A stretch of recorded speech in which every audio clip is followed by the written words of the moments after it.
There we are. Cool. We have made it. In a weird couple days, but here we are. Alive. And troll free. At least for the moment. So, hey everybody, welcome to our live show.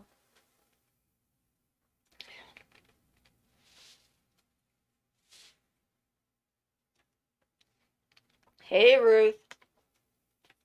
She says hi all. Hi.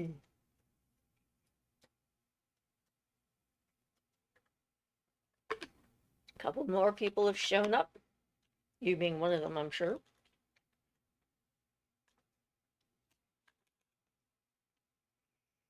Jono says hi. Hi, Jono. Ruth says laugh out loud. Hi. Hello, everybody. Yeah, Egan says, welcome. Please feel free to chime in on magical and mystical subjects. Paula says, greetings from Cornwall to y'all. Hi, Paula. Cosmic Bazaar says, hello. Hi, Cosmic Bazaar. I like that. A bazaar of cosmic things. Probably run into that kind of thing in a dream. I love those things in dreams where I find like a mystical shop and antique store and stuff like that and has all these cool items from history in it. And then I'm worried I'm going to, if I pick something up and take it, I'll get in trouble. And I stop myself. It's been a wild couple of days, people. Definitely. And hopefully it's coming to an end at this point. Actually had to ban somebody from the channel. Yeah, that's unfortunate, but yeah, you know, not everybody is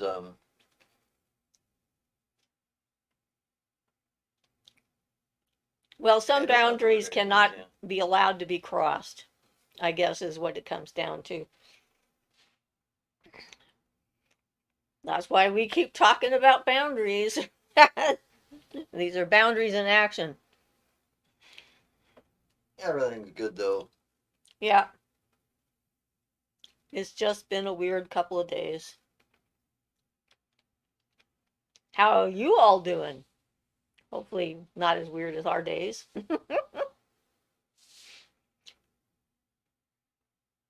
We can talk about fun stuff, not have to worry about being interrupted.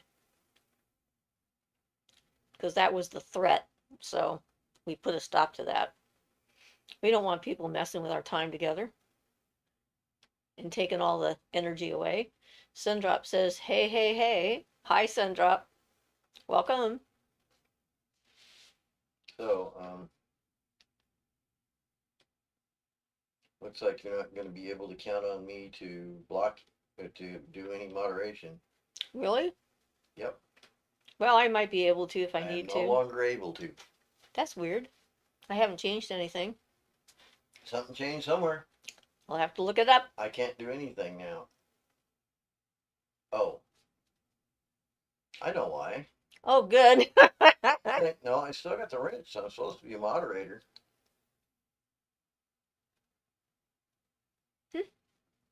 But now I can't. I don't have anything. Well, I'm sorry. I don't know anything about it. Oh. There we go.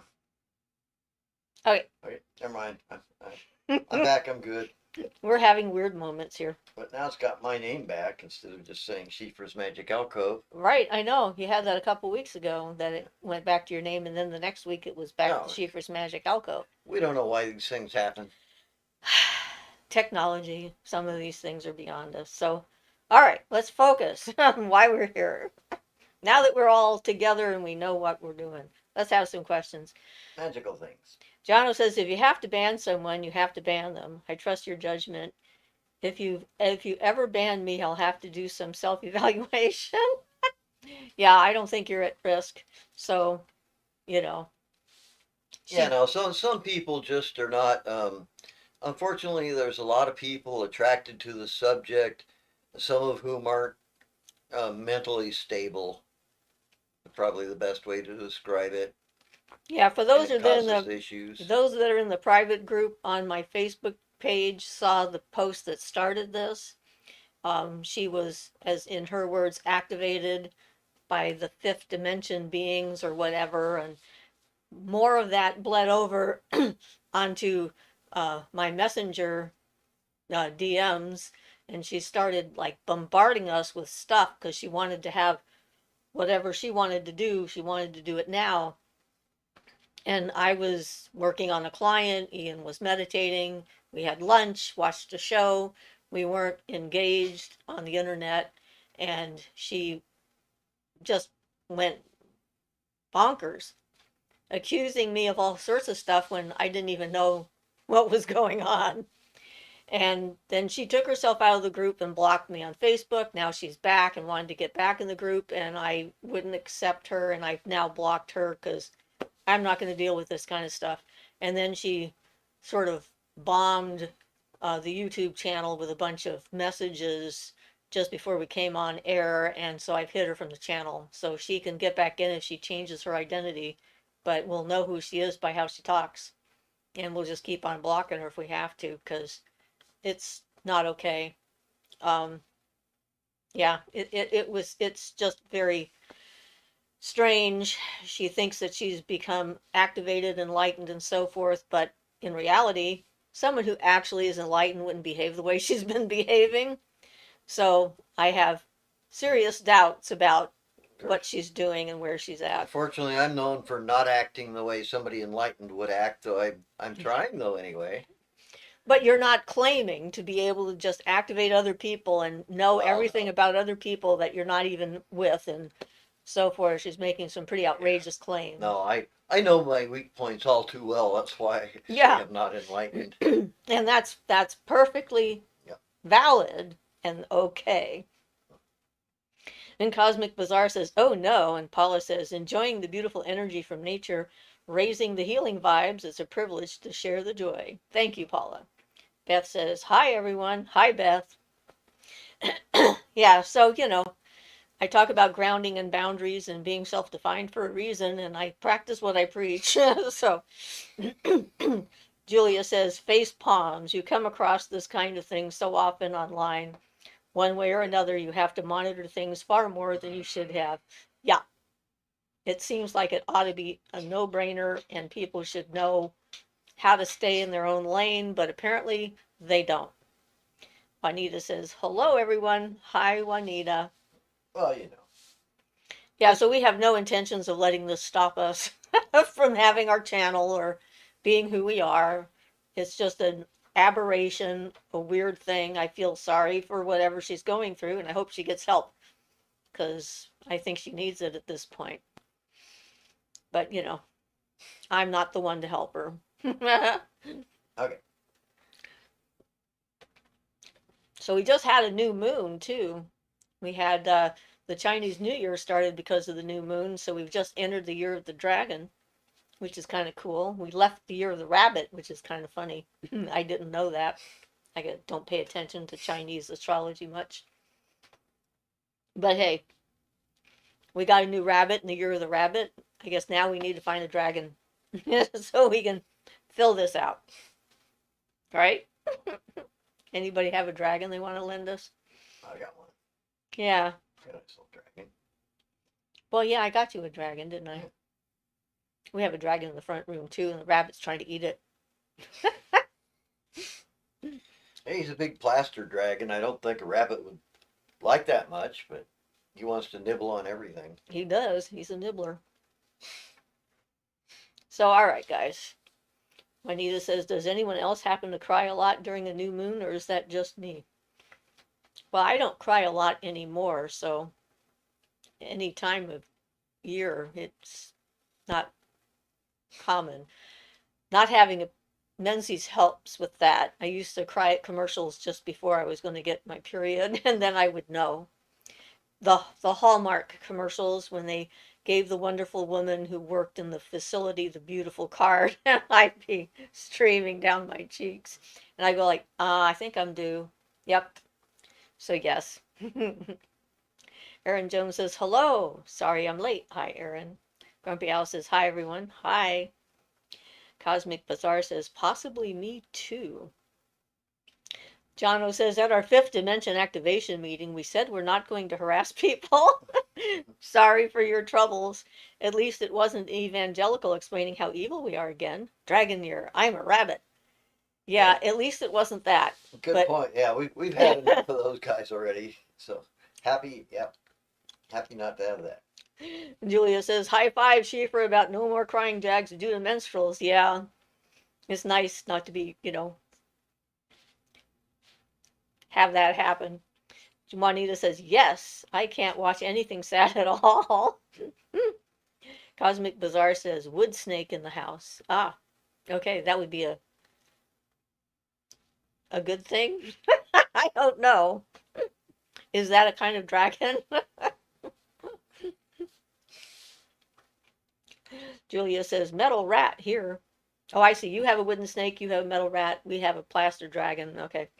I think I'm catching on. What can I say? It's been a long day and night with all this other stuff. Cosmic Bazaar says Chinese wood snake. Ah. Jennifer S. says, good afternoon. Hi, Jennifer S. How are you?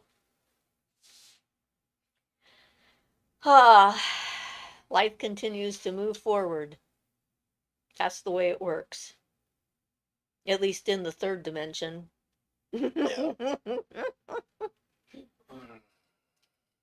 going to have to talk to Jono about those fifth dimension people. Beth says, drama is in the air everywhere, it seems like. Yep. Cosmic Bazaar says, hope you're still are well. Yeah, I'm okay. I had a rough sleep last night. A raccoon started screaming behind my head while I was sleeping and woke me up because they have a very strange voice and sounded like he was getting killed. So I had to get out of bed for about an hour before I went back to sleep. And I was just like, I can't lay here and listen to this. I don't know what's going on, but I can't help. So, but there was nothing to see when I went out there to check. Maybe he was just complaining a lot. I don't know, but it was weird. Strange night. Strange day. Apparently there were a lot of strange astrological thingies happening yesterday from the one brief thing that I looked at and checked. Thank you for all the hearts. I appreciate that. I'm getting a lot of hearts. Whee! Well, we all love you. Thank you. I wasn't doing the hearts, but I love you too. I know. I love you as well. Yep. That's what life is, though. Constant movement from one thing to another. Transitional. So what do we want to talk about today? Beth says, raccoon woke you up? Oh my, they can make such horrible noises when they get upset. Yes. It was terrible. All the dogs in the neighborhood were barking at it. And they're hefty, big raccoons. And then too. there was You see another 'em on raccoon camera. across the street that came running across the street to see what was up, apparently. It was like, got all the raccoons worried too. Like, wow. Shay says, rough day and night for you guys. Yep. Hi, Shay. Thank you for checking in. I guess it's a good thing I don't take this kind of stuff personally. So, I don't know what she'll do now that we've blocked her from all directions. Maybe she'll get the hint and leave us alone. Yeah, one can hope. Yeah, one can hope. Oh, all right. All right. Beth says the energy is affecting the animals as well as us. Julia says explode. Well, that could be too. Oh, yeah. From lack of being able to get through, that's a possibility, considering I don't know what the fifth dimensional beings might be doing to her brain because she was pretty volatile. I'd like to go on to a better subject. I would too. I'm sure we'll get to it though. But yes. So what do we want to talk about today? Give us a question. Oh, I have, I think I told you guys last week that there's a local ghost at one of our parks. And I'm going to arrange to get together with the people who witnessed the spirit and maybe talk to them during the day so that I can, sort of get a more detailed picture of what's going on and hope that the weather eventually turns better. So I'm willing to go out there at 2 o'clock in the morning. Juanita says, do you think that cleanliness coincides with our ability to connect with the universe? Oh, wait a minute. Julia says, I know I am not a nice person sometimes, pipes down with an impish grin. And then Juanita asks the question about cleanliness, and I hope not, because I'm not one, and I have a pretty good connection with the universe, so I think that might be a human concept, depending on your personality and all the other stuff that goes along with that. That is certainly one of the things that people like to push. That may come with the cleanliness is next to godliness kind of thing that comes from the you know, uh, that religious stance. Um, I sometimes think that my mess is a way to trip up things that are trying to get in my room so they can't find a clear path to find me. I don't know. But it's like, whatever works for you. Beth says, I will have to go back and watch. I missed something. Someone getting blocked. Yeah, don't worry about it though. You'll see that later.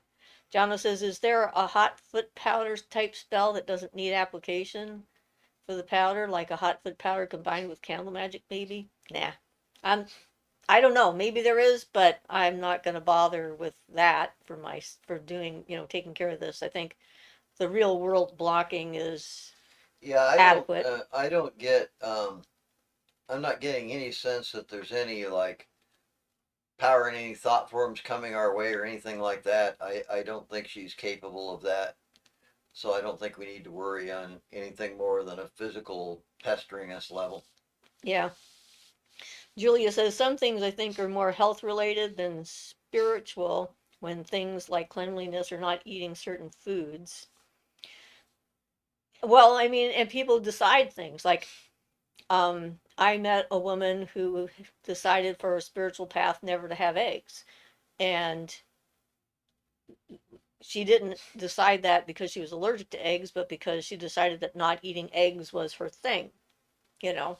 So people can certainly make those decisions and make it into a path.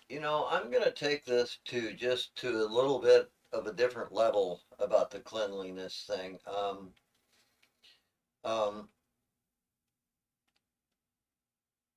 Depending on your definition of cleanliness, um, purification of yourself, removing things that block you or cause a hindrance, I guess, would be what I'm getting at. Could be like a cleansing aspect. Um, I guess if the things are getting in your way, it's important to move them. So to a certain extent, I would agree with that to a certain extent, but not like intrinsically, like you need to be a neat freak or anything. Yeah. But that, Juanita says, I've heard that a lot, but I'm thinking that the only thing that stops us is poor mental health and not believing in ourselves. yeah, Barton makes a real point of pointing out that some things and asceticisms can briefly be good for short term and for certain purposes, but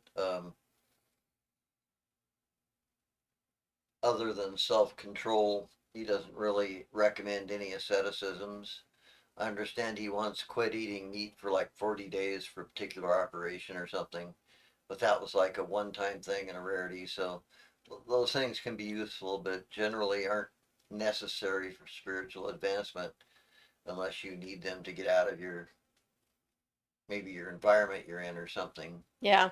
I also had someone get mad at me and decide that I thought I was a better person than anyone else or something to that effect because I told them I wasn't going to do a video on telling people what to eat to be a better witch. Because I wouldn't presume that I know everybody's needs and diets and there's just not one way of doing anything.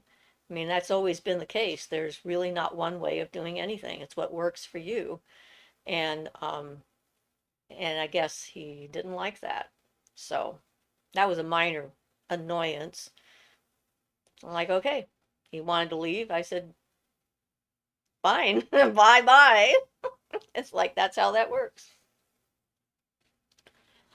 Julia says you can use a doll for that poppet whatever in conjunction with a candle. It's fine.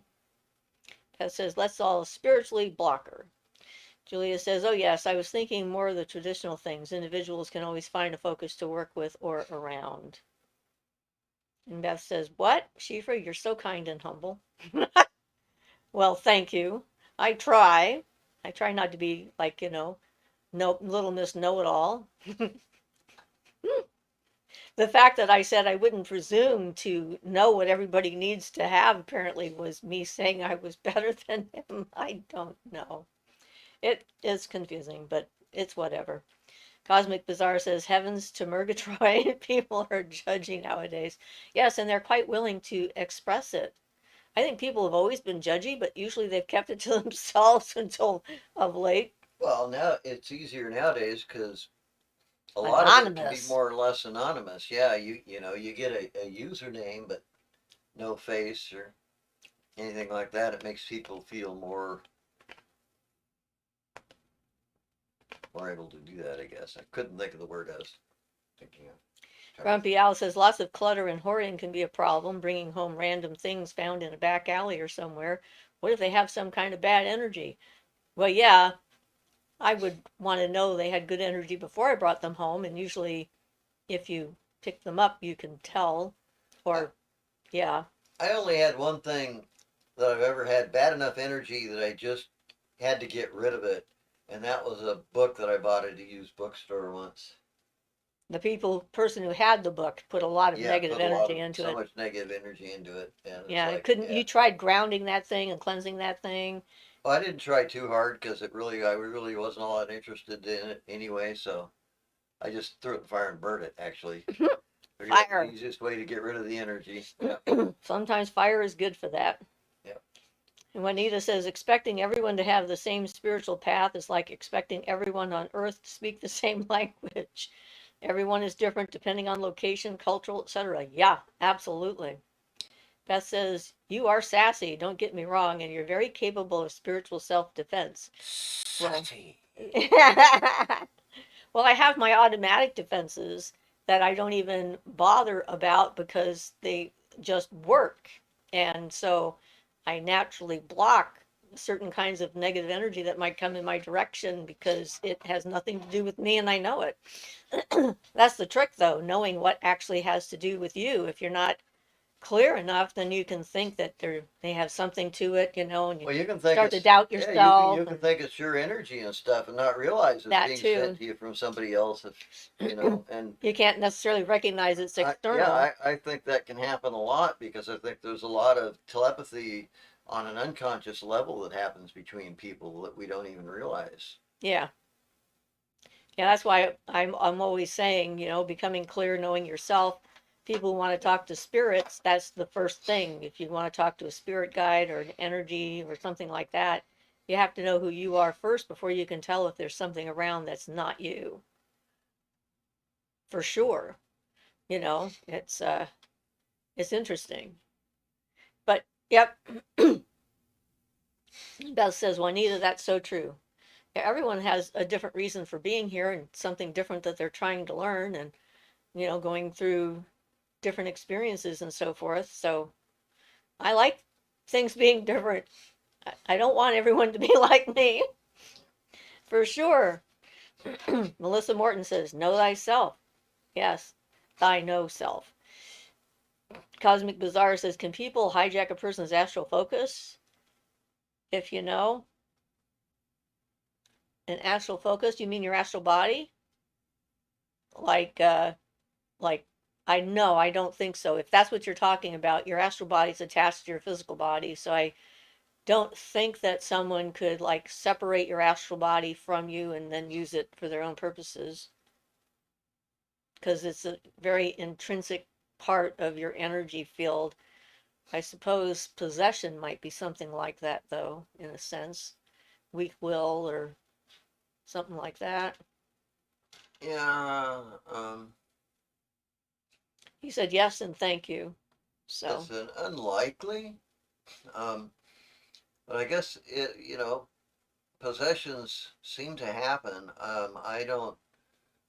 That's something I haven't really went into too much. Well, that's like, giving up your free will Your completely to will to, some other yeah, energy. something. I know that there, that's one of the problems that's been cited with the traditional mediums is that they can give up control and not be in control of what they're doing at the time, and then a lot of the real mediums of that sort won't necessarily remember what they did when they come out of it. Which is why most mediums have an Yeah. intermediary spirit guide who monitors that, especially if they're a trance And medium. that was like Edgar Casey. Edgar Casey would go under in a trance, and then a among other things, one of the things that manifested through him was I believe a German doctor, but a doctor nevertheless manifested through him, and then would do psychic healings and things. And while the doctor was manifesting through him, the doctor showed some amazing characteristics, and Casey would know things like where a certain medication was in a certain drugstore in a certain town nearby where a patient lived, and would be able to tell the druggist exactly where to find that medication on their shelf in their store, amazing things like that. But then he'd come to, and he would have to be told what he'd done and the diagnostic he gave and everything, because he didn't remember any of it. This is true.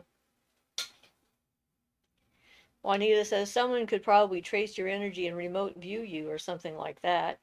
Well, yeah, if you don't have awareness of the energies that are around you, that certainly could happen. Yeah, generally speaking, um, a magician like Barton speaks of, somebody who's finished his first book, could come right into your body, look at you, look over your thoughts, see what you're thinking, basically, know everything going on and potentially affect you if they wanted to. But any magician who developed enough to develop those capabilities would have had to been in enough harmony with the Akasha that they're not um, they would not be able to do anything bad to harm you or anything like that, because the only way you can attain those abilities is to have developed yourself spiritually. So I mean, while those things are kind of possible, and you could have a spirit harass you, like to try to possess you or something, in general you don't have to worry about it too much. But as far as your astral body being possessed or something, but protection is always good. I guess that's about all. Astra says, "Hi guys, hi Astra." Cosmic Bazaar says, "Whoa, wow, mind blowing." Dario says, "How can we open our third eye in a healthy and balanced way?" Well, don't try to do it all the time. Do it in a controlled environment. Um, like do some scrying or divination. Work with yourself when it comes to that. See if you can intuit something and then check and see if it's true. Always try to verify the information that you get, because then you're less likely to be drawn into some kind of a mental construct of your own making that could lead to mental instability. Um, be skeptical. Always maintain a certain distance from the information that you get through third eye. Focus on your spot on your forehead and try and open yourself up to the possibilities Yeah, of and what by can the come way, through. that just focusing on the spot on your forehead there between your eyes is actually a good, if you stay focused on that over days and days, it is a good way to awaken the energies there and awaken that chakra. Yeah. Sorry, didn't mean to interrupt, but No. that, yeah. And then you can try like developing other abilities that use that clairvoyance, like working with stones or plants, um, that kind of thing. But remembering that we're human and fallible, so you try not to like fall for your own shtick, as it were. Astra says, "I'm in a full Kundalini, feel like I have squirrels in my body." Yeah, I remember that stage. Recommendation for that is to let it happen and laugh. if you can laugh while it's going on, it moves the energy faster and easier, and it tends to do less jerking and that kind of stuff, and it sort of smooths out the energy quicker that way. Um,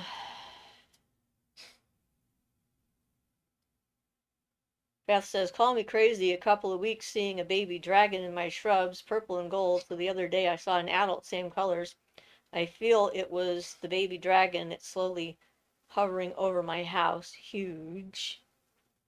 Dario says, any exercise to open the third eye, which we've just covered. Well, yeah, I actually would like to add like an actual yogic one for, I don't know why, I seem to be on the yogic aspects today rather than magical.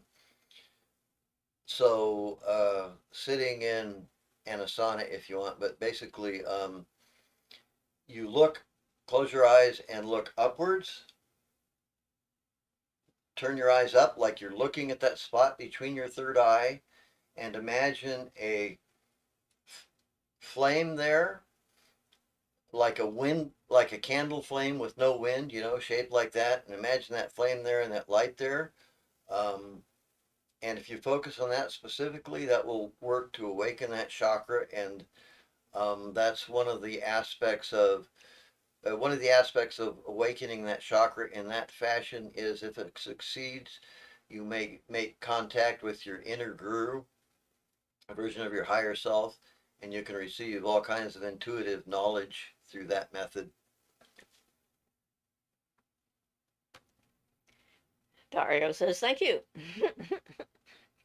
Before you told him that. So Beth had said, any thoughts? Astor says, I don't even do yoga or meditate. I was freaked out last week and I'm trying not to fight it. Yeah, it's best not to fight it because fighting it just Yeah, and you makes can it get like gets it more bound up, and the shaking and moving and that feeling happens when it's trying to open a block. So it's kind of like the energy flows and hits a dam that's stopping it, and then it backs up, and then that energy plus the other energy that would have moved had it not been blocked double up, and then they hit the same dam, and then they back up, and then each time it does that, it's stronger and stronger until it has enough energy to force its way through the block.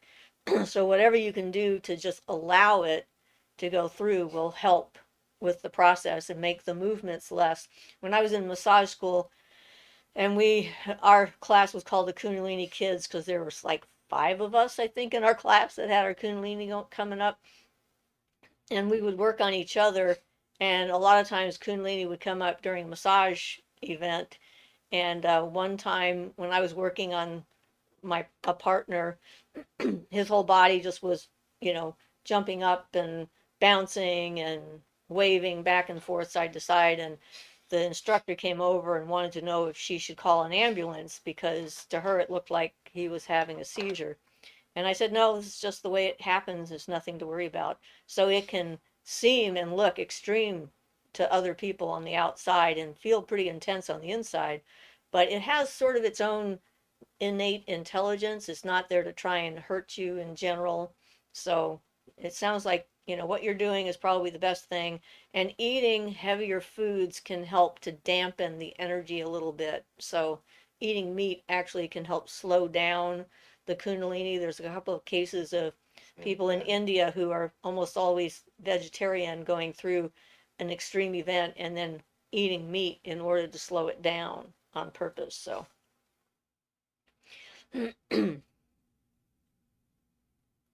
Juanita says, do y'all have any advice on connecting with our spirit guides and building our connection with them, figuring out who they are? Um, Meditating, staying open to the impressions and so forth. You don't necessarily have to figure out who they are. You just need to recognize their energy signature. Um, I mean, they don't always have a story that goes along with it. Sometimes they do, sometimes they don't. But it's like there's your inner voice. We all have our inner intuition. And then there's the inner voice that comes from outside of us, which is spirit intuition or a spirit guide, um, some kind of a spirit assist kind of thing, trying to give us information we may not have access to, or something that we need to be told about. And again, like we said earlier, knowing yourself is the best way Well, to know when it's not you. yeah, and like what I was talking about earlier with the third eye guru type of thing, we're not talking about a physical guru. It's an intuitive, it's like an energetic inner guru. It's not an actual physical being guru that you connect with through that method, but it's called connecting with the guru. Yeah, sort of like your But spirit guide, yeah, another it's term. a, but it's a, yeah, it's an energetic. It's a thing. It's not like a human being. You got guru you're connecting with. So Cosmic Bazaar says beautiful. We like that description. Astra says, okay, yeah, I'm trying to keep calm. I just don't want to get psychotic. I was seeing rainbows and felt like I was one big spirit with spinning swirls.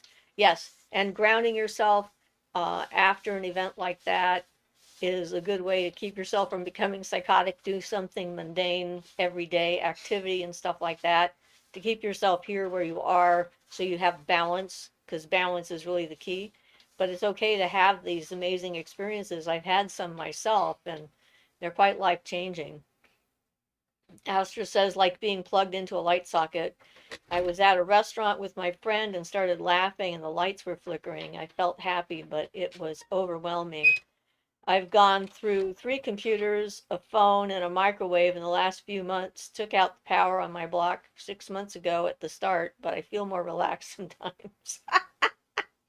Well, I bet the power company is happy about that. Gaga Gecko says, what's your take on the lesser key of Solomon? We don't use it. I don't see the Well, point. yeah, which one's the yeah? The lesser key is the one with the demon spirits. I thought that was the greater key. Is that? Well, I don't know. We'll have to get a copy of the book and look. yeah, I think the lesser one is the one with the angelic spirits in it. Okay. Maybe you can tell us which one is it? Astra says, but last week I finally figured out it was Kundalini. The fairies were so happy I finally got it. Yes, yay. Anyway, I'll on the Solomon stuff, I'll do a short thing. The Goetta, there's a lot better source. Barden stuff, you don't need to use the demons. For the angelic key, the one with the seals and the talismans in it, those are okay. Also, they're supposedly white magic, but I think their value goes down a lot once you've discovered Barden's second book, which has spirit seals in it, hundreds and hundreds of spirit seals, with a far wider range than those listed in the Solomon's book, and they're as powerful and as divine and as high up as a person could ask for. And any of the seals can be used to make talismans. He gives very good instructions in there to do it. So while I think the positive key can be used, and I actually have a bunch of talismans that I made, but as far as power and stuff of those, and I did some pretty serious work on those. Barden stuff just like trumps on them all. Yeah, So his second that's book my is yeah. Practical So my Evocation. opinion is that the one with the talismans and stuff is okay, but you have to watch out if you try to use any of the Latin invocations or anything in there. Translate them first and watch out for what they say. And yeah, I is so inferior to Barden stuff that knowing what I know now, I would have even look at it. Sorry, Knowing what you're not to be saying is yeah. important. That's for sure. Dario says, what is the difference between gods and goddesses and archangels? Do they have different roles? They're completely different. The gods and goddesses don't necessarily have anything whatsoever to do with angels or archangels, or the archangels that they talk about are usually in the Christian uh, realm of things. Ceremonial magic uses them and so forth, and they're not the same. Gods No, and a lot of them goddesses. derive from the Hebrew though. Well, From that is the beginning. oh Hebrew yeah, is the the beginning of Christianity, but also Christianity, Kabbalah though. and that's Also also learned from Hebrew. the Kabbalah Hebrew. Yeah. Right. Again, Christianity. Judaism and Islam. Well, Abrahamic, but I don't know that I would call the Kabbalah Christianity so much. Well, But I mean, it comes from the it's same source. Abrahamic, yeah, Yeah, Abrahamic religion, if you want to call it right. that, I guess. Yeah, it's from the same Yeah. source. Anyway, But sorry. that's a specific kind of thought I process don't want to. Not trying to split hairs or and quibble. so forth. So they gods and goddesses are more, I think, complete in personality, maybe, and very specific to different cultures and so forth. They each have their own role in the different cultures that they represent. So they're more flexible. They have a broader range of activities and concerns and abilities, I think, than the more defined archangels have. So Sacred Kuan Yin says stars, lots of stars. Thank you. Uh, And also, I'd like to point out, sorry, on the archangel thing and angels and stuff. Barton points out that the Mercury beings that he lists have been worshipped as angels, angels of the Mercury realm for years. So it's kind of 72. yeah, they aren't they aren't Christian angels, but they were worshipped as angels and things. Well, I think there's a big And difference they're the between the Christian angels and angels in other sources. I don't think right, angels are Christian in particular, but they have been co opted by certain religions. I think that they exist in their own right and they are just around. I certainly have seen plenty of them since I was a kid. And some people seem to have a guardian angel. I've met a few people that have two guardian angels, and some people have ancestors, some people, family members that come back after they've passed in order to help the family move forward and that kind of thing. And there's lots of different kinds of spirits out there that people can have to help. Astral says, thanks for the tips. I'll look back and laugh at some of this because I am such a nervous Nelly. Hopefully, it'll help me to be more confident and centered. It's like a spiritual puberty. Yeah, that's a good description. I wasn't very happy when I went through an extreme movement part of my Kundalini because it was forced by my partner at the time. And I don't recommend that anyone forces the Kundalini. If it's going to happen, it's going to happen. But his whole focus was on trying to make it happen and bring it out. And I'd already had it going on in a nice, slow, controlled, even way throughout my life from the time I was little. And so that kind of like it was sort of abusive, I yeah. Well, think. since Jonathan liked my curling analogy, we'll use that. It's like curling. Yeah. You can't get out there and just shove it to the goal. You got to sweep the stuff out of the way so it comes up naturally. Because if you go pushing things, it'll run into a block, and you'll be trying to shove the block out of the way, and something will pop. You don't want to damage your nervous system. You can seriously hurt yourself trying to cause the Kundalini to arise when it isn't ready. So the best way to do it is you sweep all the obstacles away to its rising, and then you awaken naturally and without painful and energetic problems. Yes, and then physical problems that might arise because of that. So Dario says, do you work more with gods and goddesses or ancestors or plant spirits or power animals? What do you prefer? Well, I call myself a universalist eclectic because everyone has to have a name apparently. And that was the name I came up with because I work with a lot of different gods and goddesses from different pantheons, mostly because of remembering a number of different past lives where I worked with them previously.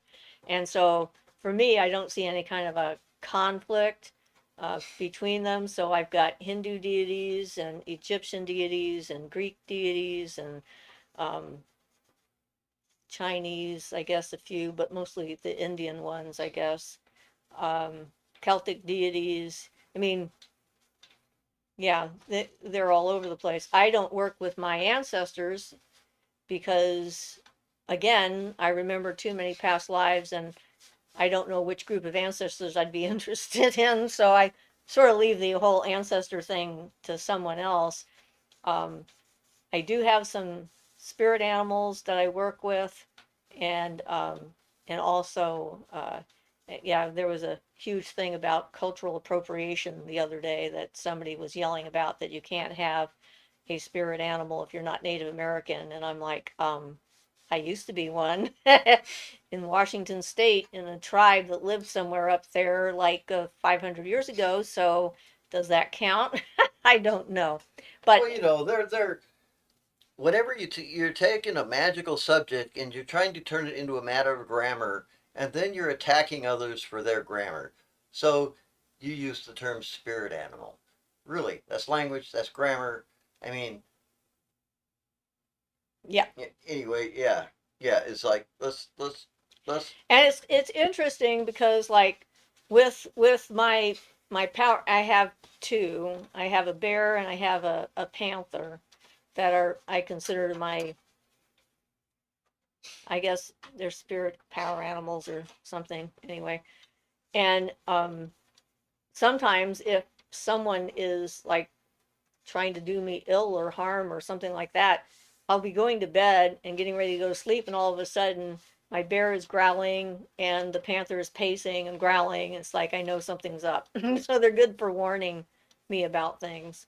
Uh, but I don't like use them on other people. It's not like that. They help to give me the energy that I need to get through certain things. The bear in particular is really important to me because connecting with the bear spirit when I lived up in the bush allowed me to develop a healthy sense of what it meant to be a protective mother, and that led me to saving my children when they were kidnapped and getting them back. That gave me the strength and power of will and focus and concentration that I needed in order to bend the universe to my will, in the sense that I wasn't going to let my ex keep my children. So, that's why I'm eclectic. It's whatever I need and whatever works at the time I find myself in is what comes to the fore and says, hey, we're willing to assist. And you never know when that might happen. Dario says, thanks to both of you for sharing your precious knowledge and experience with all of us younger. You're welcome, Dario. That's what we hope we're able to do. Give people ideas and notions. And, like I said, everybody's experience is going to be different and everyone's path is going to be unique to them. And that's what we're hoping to dispel some of the misinformation that's gotten stuck out there, of which there seems to be a lot. That's true. Not everybody has good filters for information. Yeah, Grumpy Al says, I am indigenous and what they said is dumb. Well, I agree. And when I saw that in this group that I was in, and they were ranting and raving and screaming about it, and saying if you didn't understand it, you were obviously a racist and whatnot, I left the group because I'm like, I'm just not even going to bother, because there's clearly they've got their opinion, and you know, it's their opinion. They're free to have it, and I'm free not to interact. So Julia says, yeah, like you can reverse that too. People who are in no way connected to the peoples who use them, saying the Futark runes or the Ogham alphabet, I have no problem with them using these. So, yeah.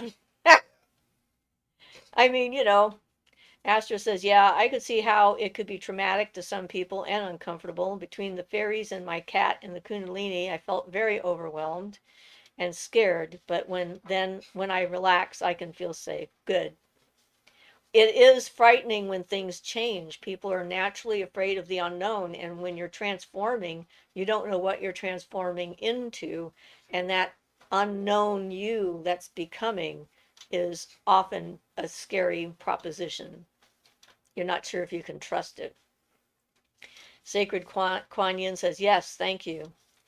Beth says, I love it, Siofra. That's me. I am what I am in the moment. I need to be. I make it work, especially with my precious nature spirits. Yeah. And, that's the thing, is like,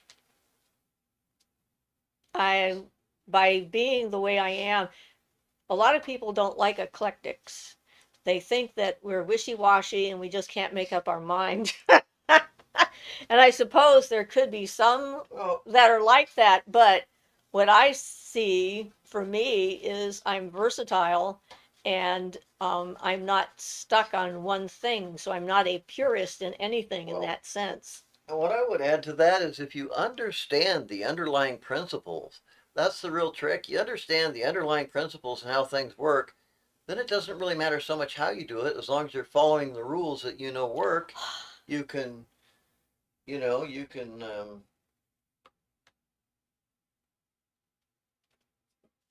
Use them. yeah. Yeah, you can I utilize mean, the and information. it may look like you're being eclectic because you're taking things from here and things from there and things from elsewhere, but if you understand how it works, you know that it's The all the same thing. similarities. Yeah. Yeah, they're just different words and names for the same Yeah, kind of different thing. ways of doing the same thing. So Martina Adamski says, "Hi Shifra, hi Ian, hello everyone. Happy to be here again. Just wanted to tell you that I finally got some amethysts to bury around the power place and clear it from the negative energy.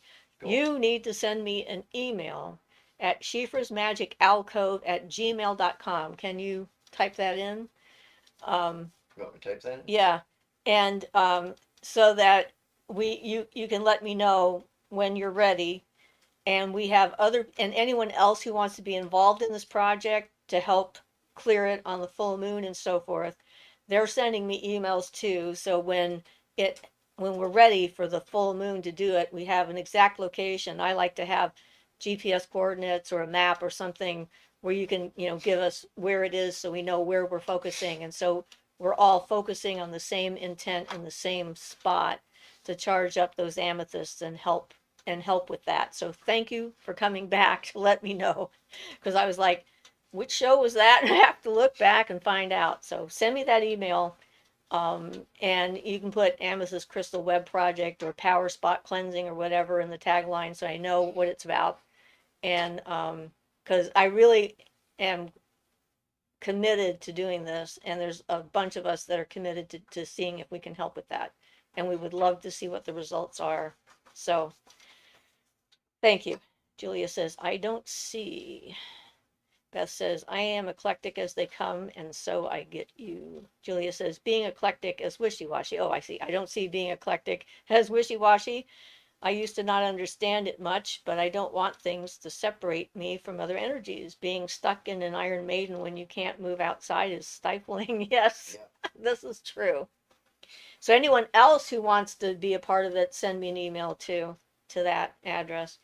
Juanita says, well, when you accept the fact that there are so many factors that make up the universe, you're more open to all ideas because there is so many things that collectively make up the universe. Yes. Yep. And Martina says, thank you, I'll do it. Thank you, Martina. Astra says, and the fairies were having a hoedown in my room while I was looping.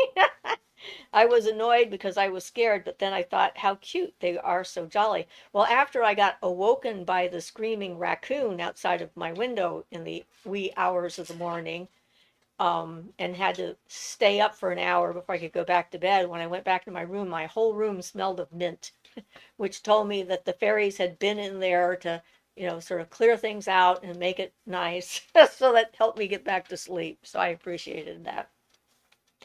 Beth says, heck, I'm eclectic even in my decorating in my home. Yeah, me too. I had a sort of friend once who was very annoyed by how I decorated my house. She wanted to take everything out and make it all black and white with a splash of red. And I'm like, ew, no character whatsoever. Yeah, not my thing. Astor says, I'm eclectic too, I suppose. I just feel universal or experimental. Dario says, Shifra, do you see spirits with your eyes open constantly? I try not to, because then it's very hard for me to drive. I have had that happen. So learning how to control your sight when you're a clairvoyant is a must. Otherwise, you're going to be running into living people trying to avoid the dead people that are walking in front of your car. So it's a bad combo. Um, and you want to have control so you can interact with normal people. I mean, they all think I'm crazy. They all know somehow. They pick up on it. I mean, ever since I was little, people bring me their weirdest problems. So somehow I put out that vibe that they can say anything to me and I will not, immediately shut them down or think they're crazy. So yes, I can. I mostly see them in my mind's eye though, because that helps me to control that ability better. When I'm tired, that's when I lose the controlling thing. And at night, if I'm tired and I'm driving and I go through an area like we have not far from our house where there are a fair number of spirits, I can sometimes have a hard time navigating um, the road. Ian can attest to that one night.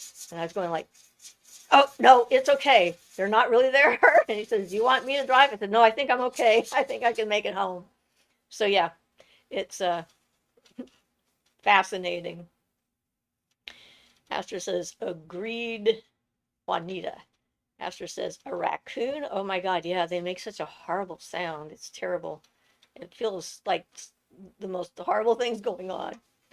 Juanita says, in my head, it makes zero sense that one entity or event singularly makes everything. It's just impossible. It's a whole bunch of stuff. Dario says, how do you close and open your clairvoyance skill at will? I want to see them too. Practice. If you're trying to see spirits or of any kind, whether it's fairies or ghosts or whatever, early in the morning, just as the sun is rising, in twilight, or in the evening at twilight, are two key times when your energies are more open to seeing that kind of stuff and it's easier to encounter them. And then, of course, late at night, when there's a lot less psychic activity happening around the area, you're more likely to see them. But you have to learn how to soften your eyes, because if you're like really focused on the physical environment, like I'm going to see that tree and that bush and that rock, and make sure I keep them all in focus, then I'm less likely to see any spirit energies that are around, because they're the things that happen out of focus. So they're sort of like in that in between kind of a state. And then you have to also train your brain to allow the information to be processed, because we train our brain from the time we're little. When people start to say, that's not real what you saw, there's nothing under your bed, there's nothing in the woods, all these things you're seeing aren't real, it's just your imagination. And then we start filtering that out. And when we get older and we want to open that back up again, we have to do things to allow that to happen. So one of the practices I've done periodically is going to a large body of water, like a lake or something, and sitting there and look out over the water and unfocus my eyes and tell myself and tell my brain, I don't want you to filter out any of the data, any of the information that's coming to me. I want to see all of it, even if it doesn't make sense. And you practice that often enough, then you'll start to be able to actually see those things and they'll pop into view. And then smelling them is another way. I smell them a lot. And that's become one of the biggest ways I know when the fairies are around, is by the smells that they bring with them when they come. As well as sometimes I can hear the sound that they make, the laughter is, and sometimes the sound of bells and so forth. And sometimes just sort of a bubbly feeling inside of my body tells me that they're there. I can just like, okay, this is an area where fairies like this area and stuff like that. So Beth says, your vibe's awesome. People and spirits come to me for counseling. They are a joy that I love to help. Yes. And sometimes they come to assist us as well as to get help. So yes. And being open and compassionate and non-judgmental is a must if you're going to deal with human spirits that have gotten stuck. Because usually they're very confused. Sometimes they're angry. They're often frustrated. Um, Sometimes you might be the first person that has ever acknowledged that they are there, or one of the only ones who's acknowledged that they're there and might actually be able to help, because we know how those ghost hunters are. They're always trying with the ghost hunters, and the ghost hunters are like, oh, look, I got this on video. I got this on tape. Yay, me. And I'm leaving now. Goodbye. Out the door. So Astra says, I figured out how to bring the energy out of my crown and third eye, and that seems to switch off the sight. I had to learn quick. I was seeing dimensions like an MF drug trip and I don't do drugs. Yeah, you don't want to be hallucinating on a regular basis if you can help it. Beth says, not getting off the subject, an update on Taco. Oh, good. He's still with us. Tomorrow is my birthday. I asked my angels to come get him, even though he's still fighting. Doctors have no clue why. So Gaga says, are you into the Golden Dawn? Used to read about it a lot. Um, it's interesting stuff. I might be able to answer basic questions and things about it. It's ceremonial. Most of my information is about the Golden Dawn before the modern day. I'm not sure what they've been doing lately since I haven't The followed new that reformed pathway. Golden Dawn, yeah. But they are well. There's one that's a thelemic version, but I don't remember what the versions are now. It's an interesting method of ceremonial magic. Definitely recommend it if you're interested in learning the subject, and especially Western style ceremonial magic. Probably about the best example of that I could think to come up with. There were some others like the Urim Solus or the Unfortunates Fraternity of Inner Light, some offshoots from Paul Foster, but yeah, I think it's a good collection of good basic information. It's a real good place to start nowadays about learning the Western Hermetic stuff. Dario says, thank you, Siofra. I'm going to try that. Let me know how it goes. Beth says, Astral, that's awesome. Good work. Cosmic Bazaar says he may be hanging on to protect you, Beth. And Astra says, thanks, Beth. I've been flying by the seat of my pants. Temple Tarot says, hi. I had a dream a long time ago where a man touched my head and I had a Kundalini awakening. I have formed my own interpretation and understanding, but curious to know your thoughts on it. Thanks. Well, I That mean, can happen through Shaktipat well, there's in Shaktapot, physical reality. and there's also, I've been through a number of astral initiations over the years. That was a long time ago, and what's weird about it was when they happened, I would know that they were happening, and then they would make me forget what happened. So I would only know afterwards that it had taken place, but I wouldn't remember the details of it. Um, but yeah, certainly that's you know, having some spirit being come and help you, or your higher self, or a Shaktipat from a distant guru if you're working with one. We had the Shaktipat in person when we went up to the ashram that is no longer in Portland. It's moved down south apparently. Um, so yeah, And that's a awakening where the guru transferred energy to us into our third eye. I and all the believe. way down our Yeah. spine and up. Whew, he just pulls the energy from the spine all the way up through the crown chakra. It was quite ecstatic and fun. I liked it. And it wasn't like assertive, aggressive, and nasty like it was with my previous partner when he was doing it. This was easy, not forced. Well, that's the thing about Shaktipat. It'll only work as much as you're ready for. If you get Shaktipat from a guru like that, the energy is available. But if you reject it or something, it's in a way it's kind of like Reiki, where you can like reject it Or if you block want, it. kind of, and Yeah. yeah. So it only works as much as you're ready for it. Won't Shaktipat is not forcing anything. Yeah. So Beth says, Cosmic Bazaar, I told him it was okay to go. Sammy is waiting on you, and I'll be right behind you, baby. Sometimes giving them permission to leave is the thing that needs to happen, especially with pets. Yeah. Cosmic Bazaar said, I think a smile. I think that's what that is. Beth says, Astra, you got this. And Astra said, thanks, Beth. Temple Tarot says, I had zero spiritual awareness at the time and was deep in an addiction. So good. That means that some powers that be out there, maybe your own higher self, was giving you an opportunity to change your path before it was too late. Alexis says, are you Reiki certified? Yes, both of us are Reiki masters, and I do distance healing. And you can contact me for that. I have certain requirements that I need for that, like I need to know a person's real name, their physical location, come up with a time where they're going to be in a receptive state so I can send the energy. It needs to be for healing only, not for doing a magic spell or something like that, which I it doesn't work for me that way. Um, and then you can send me a donation for my time and energy through my PayPal account. Temple Tarot says, I consider my addiction as a way to tamper down my spiritual gifts. Thank you.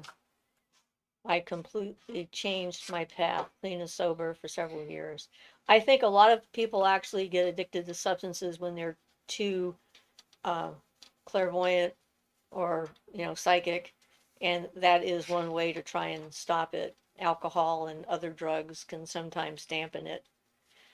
And if they don't have anyone to talk to or any way to learn how to control it or something like that, I've seen that happen. I think my father was one of those. He used alcohol to dampen his abilities, and Well, especially if you don't believe in such abilities. well, he did. He believed in them, but yeah. Alexis says, so cool. Juanita says, can you remove blockages? Well, when you're doing the Reiki healing, the Reiki will remove what needs to be removed as gently as possible so that it's not harsh. So certainly blockages can be removed that way. Phoenix says, just tuning in. Hello, everyone. Hi, Phoenix. Astra says, yeah, that's rude to force it on people. You got to be gentle with people. Prepare mind and body so it's not a shock. Yeah. And it has to be free will. I mean, you have the right to choose to want to participate or not to participate. It can't be forced. It should never be forced. Someone's spiritual awakening should never be made to happen without their permission, because that's just abuse. And Well, yeah, not only that, if you try to make it happen without their permission, likely they're going to end up with psychotic issues, or I mean, not psychotic, but I mean mental issues. You know, potentially, potentially. Yeah. yeah, if you Imbalances don't and things. understand the Yeah. nature of it that to that degree that you think forcing it is okay, you're going to also have your own karmic backlash. Yeah. Beth says, yes, Shifra, so many gifted souls turn to drugs to numb a gift, but when you're ready, embrace your gift with absolute love. Yeah, unfortunately for me, it just made mine more intense and more open and less controllable because it was already too far out there. It didn't work. Juanita says, I feel like mine are going to have to be exploded by dynamite. Well, I felt that way at times. and he's is actually opened up quite a bit. So he used to not sense a lot of things, and when he did, it was always a surprise to him. And now he's a lot more sensitive to stuff. So it is, it's happening. Slowly, but yeah. It's better that True. way. It's true. And if it's not happening, that doesn't mean you're a failure or that there's something wrong with you. It just means that there's other things maybe that need to be done first in order to get you ready for the eventuality. I can tell you, you do not want to be seeing other people's thought forms all the time. It's not a pretty picture. It is seriously not a pretty picture. And if you don't have the ability to turn that out, that could literally drive you insane, seeing all that stuff. So control definitely is important. Beth says, I don't want to open up anymore. And you don't have to. You're probably just as open as you need to be for the moment. Juanita says, how do we get in touch with you for these sessions? Well, you can send me an email. Ian put it up there, Shiefra'sMagicAlcove@gmail.com. You can send me a friend's request at Shiefra Bradigan on my Facebook page and send me a message through Messenger. If you send me a friend's request, if you send me a message at the same time, I'm more likely to accept your friend's request because then I know who you are. Because I have to filter out people, and I try to do my due diligence so I don't end up with a bunch of bots on my page or whatever. So yeah, that's how you can do it. Phoenix says, how do the Fae and other nature spirits perceive humanity's current relationship with the earth, particularly concerning issues like climate change and pollution? climate change is something they just have to figure out how they're going to deal with the best way they can, because they're not in control of what we're doing. And I'm sure it's not a happy thing, but nature is the way it is. And the earth has gone through a lot of shifts and a lot of changes over the eons that they've adapted to. I'm sure they don't care for pollution. I doubt if it makes their plants healthy and or their trees healthy, and I'm sure that they're not happy about that. Astra says, I used disassociation to dampen unconscious splitting to keep the clairvoyant parts away, so this awakening was partially from integration work. I blocked out the psychic events and became agnostic. Whatever works, you have to do what you have to do to survive. Gaga Gecko says, people say you are a god like Thor or Odin and you choose to come down here. How come your spirit don't look like that character when you die? You just look like who you was when you died. I have no idea. Um, Maybe they're delusional. Because if they really were, you'd think they would look like them when they pass from the body.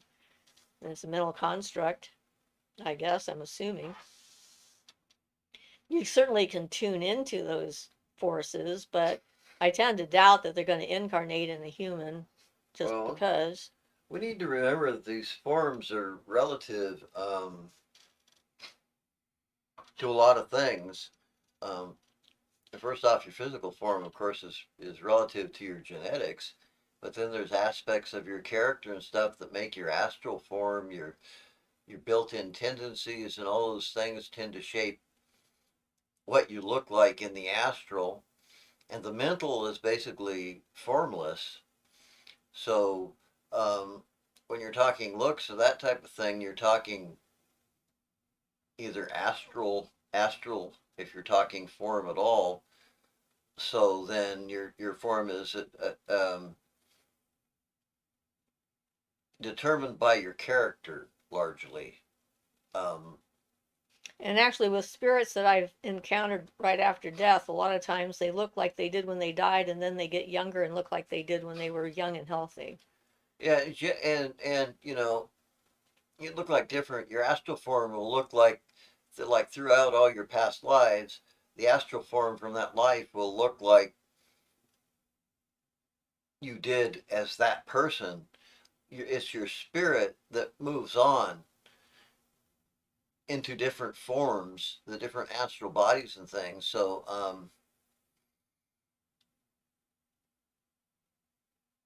if you, yeah,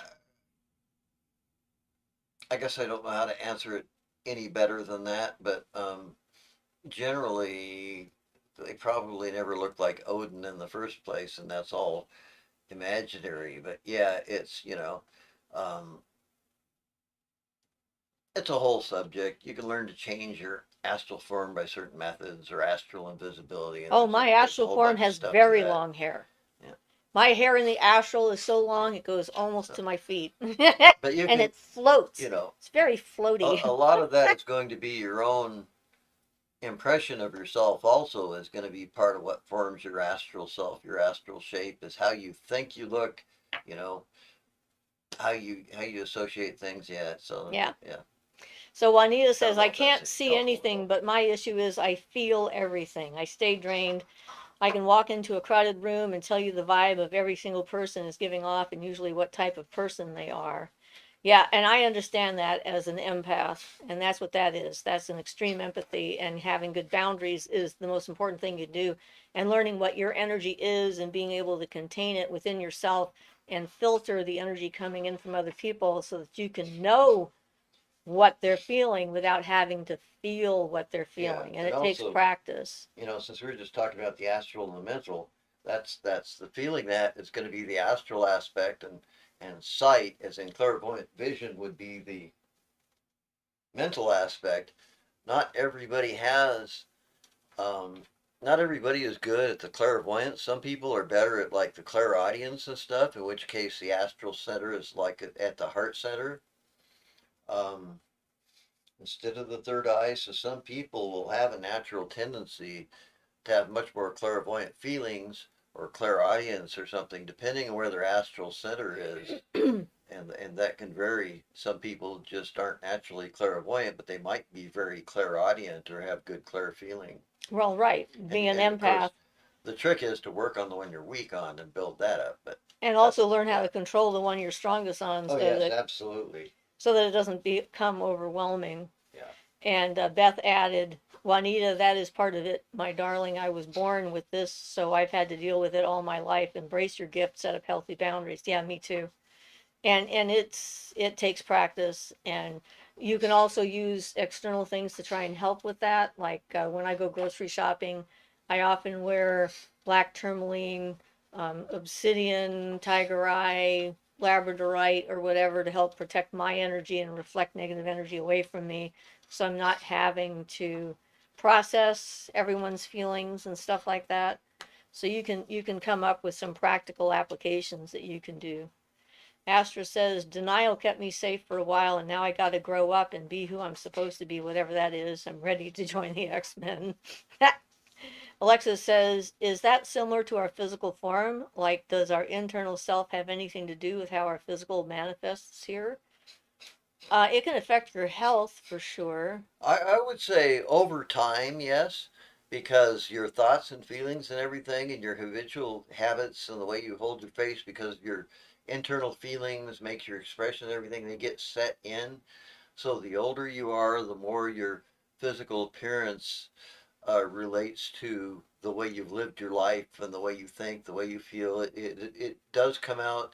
It takes a while to get set in your body, and you can change a lot of those things by changing how you feel. But that's a slow process for that to manifest down to the physical. When I was channeling and Moira would be in me, people would see my face change shape and sometimes sex and stuff on a regular basis. So her energy interacting with mine sort of transformed other people's perceptions into how they saw me. So that was sort of interesting. And sometimes I was able to do that myself, where when I was, one of my adaptations was to try and become whatever it was that somebody wanted to keep myself safe. It was part of my survival techniques. And I could actually change my shape in an emergency. So those things do make a difference, but so do also all the things you're stuck with, like genetics or, Well, you right. know, an unlucky accident that happened when you were two, or who knows. So Beth says to Astra, absolutely go for it. I couldn't imagine not hitting it head on. Astra says, yep, Beth, boundaries are a must. They are seriously a must. Alexa says, or that's just genetics, laugh out loud. Yes, we already covered that. Juanita says, at Beth, I've been trying to set up boundaries more. I have a hard time being too understanding and trying to make everyone feel loved and happy. And now I know it's not my job to help everyone. Yeah, and that is difficult because it is usually a survival tactic of being raised in my case, dysfunctional and dangerous environment. Keeping my abusers happy was a way to keep myself safe. And then that translated into trying to keep everybody else happy and make sure I took care of them all and so forth, to the point of not taking care of myself. So, yeah, that's why the boundaries are important. I wasn't allowed to have boundaries as a kid, so I'm still learning about boundaries. So, yeah, always, always getting opportunities from the universe to redefine my boundaries on a more specific level, like I did yesterday and this morning. Astra says fairies do sound cute, tiny little voices. Yep, the little ones. Carla says, I'm also an empath and I've spent the most part of my life sick, and a lot of the times I suffer from illnesses which are rare and take time to heal. Sorry, that's a hard one. That's why boundaries and taking care of yourself are so important, because just because we know how people feel doesn't mean we can change what's happening to them or change how they're feeling. That's the thing is like letting people figure out their own stuff is actually helps them more than us figuring out their stuff for them, because then they're dependent on other people to do it for them instead of learning the skills that they need to do it for That's themselves. true. You have to be careful helping people because you can kind of make their karma. If it's something that they have to learn, and you help them out, you're just Delaying. delaying their development. Yeah, so that's not to say don't help people. I mean, the only way I've come to what you have to judge is go by your heart. You know, if it seems like you should help somebody out, then help them out. And because man, you can get in a mental quandary Yeah. and tie yourself in knots and be afraid to do anything because of mental quandary with stuff with helping people, with trying to figure out if it's going to help their karma or not. So go with your conscience. If it feels good to help them, help them. Right. Don't let your mind stop you from helping somebody because Well, yeah, you know being maybe kind this, maybe and that. generous is not necessarily a bad thing, but if Yeah, it's anything in the extreme becomes a danger. yeah. So balance is the key. So Beth says, when needed, protect yourself. I love yourself, and then you'll be ready to help others. And I think you're right there. It feels right for you. Gaga Gecko says, is there a spell you can do to stop karma from coming to you or move your karma somewhere else? Probably, but it would only delay the inevitable Well, because the universe knows who you are, and karma's not bad or good. It's whatever effects you've put into motion. And if you try to stop your karma, generally people want to stop their karma because they think it's going to be bad. And if that's the case, you change yourself so that you don't have bad karma coming. And then you've moved it well, yeah. very Um, effectively. if you try to move it someplace else, you don't get rid of it. You may delay it a little bit, but you'll actually end up with worse karma overall because now you've got the karma of having put that karma somewhere else, which just adds into the original karma depending what you put it into. Yeah, There's like the I old said, it will come eventually. well, and there's the old biblical thing, you know, that was what they considered they were doing with the scapegoat. Right. They'd put all the sins or whatever, in other words, their negative karma into the goat and then send it off into the wilderness or kill it or whatever they did. I think they sent it off Yeah, or did they send it do off a that or make cliff it or go off a cliff or something? something like that. Yeah, and that was that idea, put all our karma on the goat and get rid of it that way. But yeah, that's those dodges don't really work. At most, you may delay it a little bit, but while it's being delayed, it just builds up bigger and bigger, and so you end up with a bigger flood later on. Like I So said, if you don't want the karma that's coming to you because you were not a good person, then you become a good person, and then the karma coming to you will be different. yeah, you've got to stop making it, and then just kind of sooner or later people have to face their karma, and the best way to do that is just to let it go through you, and then Learn. work on making sure you create good karma and not bad, and then next time you open yourself to your karma, you'll get a flood of good instead of Right. negative You stuff. learn from it. But yeah, so there's no real way to do it. It's all dodges, and even if you get really complicated and magical and start messing with the akasha and stuff, um, somebody who's a really that far advanced is not likely to do something like that. And if they did, they would have their own comeuppance anyway. Yeah. So Astra says, and the fairies have my cat smelling like flowers. I like that. Temple Tarot says, I've heard and agree that often childhood trauma can help one hone their abilities. Well, my abilities were there to try and save my life and the life of my family, so it was a survival tactic. So I'm not sure about it honing my abilities. Honing had to come later when I was in a safer environment. But I think that a lot of psychic abilities are, um, from our far past when we needed to get information that we couldn't get in a traditional way to warn us of danger that was coming. Beth says autoimmune diseases are common with people like us. We give too much and it's a process learning to keep your energy. Yeah.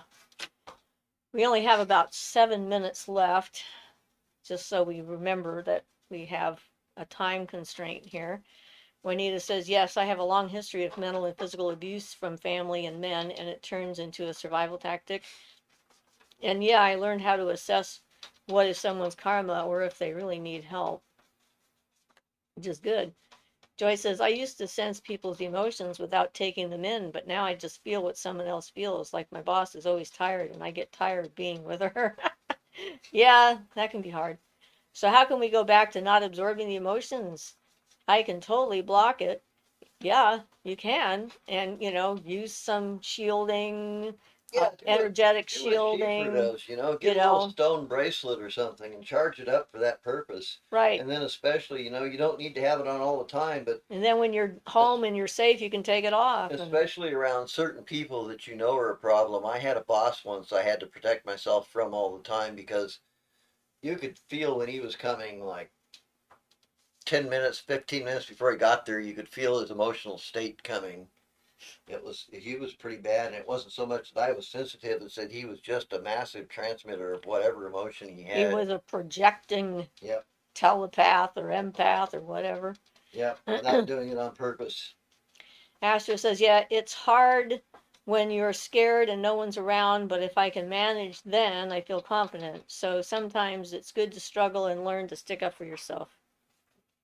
Temple Tarot says, I found that if someone isn't willing to help themselves, then my work won't work and it will probably hurt me. Yeah, Yeah, yeah, very true. absolutely. If people are always trying to get you to help them, I mean, I've had some cases like that where someone's come to me for help and I went out of my way and went there and basically got them out of the frying pan and out of the fire, and then gave them what I thought were the tools to learn how to get themselves out of the frying pan and the fire. But then they didn't do the work, and then they wanted me to rescue them again. And it became quite clear after a period of time that it wasn't going to work because they were dependent upon the notion that I could rescue them from what they weren't learning, and I had to cut them off, you know, because that's not why I'm here. I don't want to be everyone's savior and rescuer and so forth. I want people to be able to take care of themselves and do the work on their Yeah, own. and people shouldn't necessarily be dependent. I'm going to say not only just not on a person, but also not on Bart warns about people becoming dependent on using talismans and things that, you know, sometimes you need to like not use these things for a while just to recover and stuff. It's like kids that are kept from any germs when they're young and then they don't, their immune system doesn't develop sufficiently and then they end up having health problems later on because they were kept too perfectly clean and then they can't handle regular issues, you know, that we've heard about. So Melissa says, can I ask if you can cut cords with a magician? I was heavy into a karmic bind with the magician and his family. I told the magician and his family I'm not coming back. I'm in a very good place. Yeah, absolutely. You can cut cords with, don't feed them any more energy. Don't think about them. You can do a cord cutting ritual. You can do a candle ritual. You can put your connection into a stone and bury it and give it back to the earth. You can send it off to the universe. There's any number of ways that you can do. And the trick is, of course, it's not to reestablish any kind of connection with them after that, because then you might invite all that stuff back.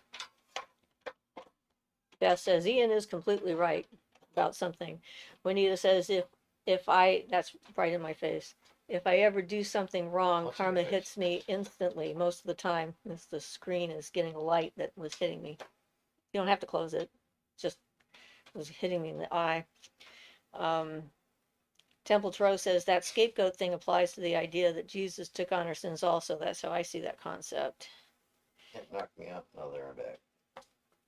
Alexa says, how do you practice good hygiene on a spiritual level with sex? Also, how would you become aware of and sexual trauma if you have any you may be holding on to so you don't transfer it to your partner? Do the work, do your own work. Go to therapy, um, work through your trauma. It's the only thing you can do. And, find a partner you can trust that you can be open to and not have to worry about how they're going to read you. Dizzy says some Buddhist Dharma protectors will absorb others' negative karma with prayer and or reciting specific mantras. It's basically asking forgiveness from the universe. Hi, everybody, just made the end. Yes. Jono says, thanks for the stream. Cosmic Bazaar says, thank you so very much. You were brilliant and so very helpful. Yeah, we are definitely coming up out of time. Beth says, I'm going to send so much love for all of you. When I'm ready, I'll open up to some heavy trauma as a baby, but for now, blessed be. You too. Take care of yourself. Juanita says, what gets me is the people who wonder why bad stuff happens to them, yet fail to see that the bad thing is a result of their own actions, and some people just can't see it. It's tough for some It's people, true. for sure. Some people have a hard time with that. Phoenix says, I've been encountering entities in the sky that often masquerade themselves as birds, planes, balloons, etc. Have you encountered beings like this? What are your thoughts on what they could be? We'll have to talk about that another time because I have seen a lot of big things in the sky and we have no time left for that. So come back next week and we can talk about it. Daisy says at Temple of Tarot, I kind of interpreted the crucifixion as source creator experiencing pain and suffering through his human medium, understanding directly what we go through, if that makes sense. Melissa says, thank you so much. You're welcome. Julia said, blessed be in so many ways, all of you, for those who want it. Thank you so much for providing a place where I can interact and absorb both equally and feel complete listening to all gives me hope.